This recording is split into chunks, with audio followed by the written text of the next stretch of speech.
Hello, this is Daniel Upworth for Asking Defiance. I'm here with... Representative Will Guzzardi of the Illinois State House.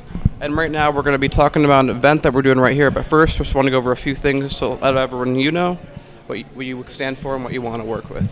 So right now I'm actually going to bring in something topical. We had the hurricane in Florida that just happened very recently. It's actually happening right now.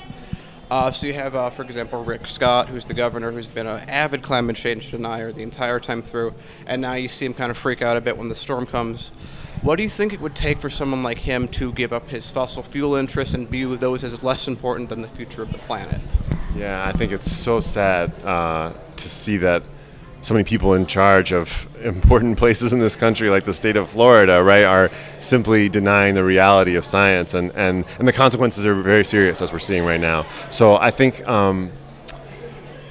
we have to change the economic incentives in this country around energy. Right now, there's too many tax breaks and tax incentives for dirty energy and too many obstacles to start clean energy. So I think the Clean Power Plan that President Obama has pushed for is a big step forward, and as that gets implemented in the coming years, that's going to be helpful. But I think also our generation has a real responsibility as the folks who are going to have to bear the burden of climate change to step forward and demand leadership that understands science and is willing to fight for the kinds of changes that we need. Okay, so on that note, actually I'm going to run right off that. So you have science, belief in science. It's a very important part. It's very important to the progressive ideology that you work with facts, not fiction, when you implement policy.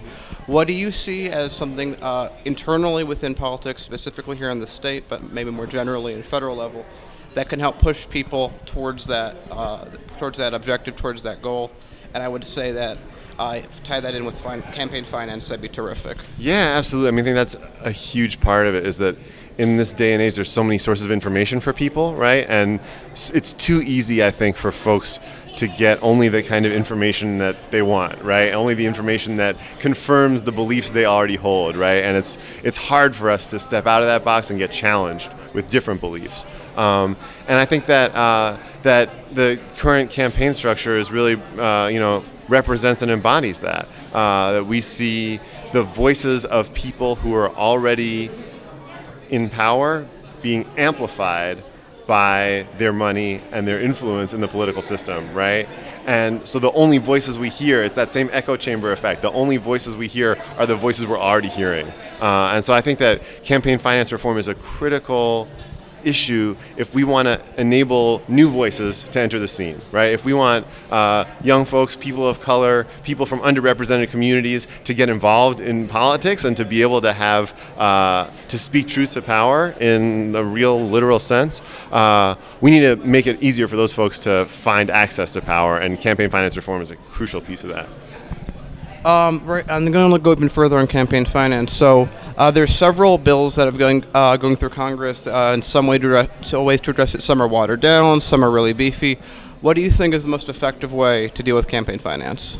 Well, I think we have to overturn Citizens United, whether that's through the Supreme Court or through a constitutional amendment. I think that's critically important. We're never going to see true campaign finance reform until we do that. But I think in the interim, what we've seen, for instance, in New York City with what they call small donor match, amplifying the voices of folks who can contribute $5 or $10 to campaigns, I think that has gone a long way toward enabling a new era of candidates to get elected there. And that's something that we're pushing for here in Chicago. I think that'd be a really important first step.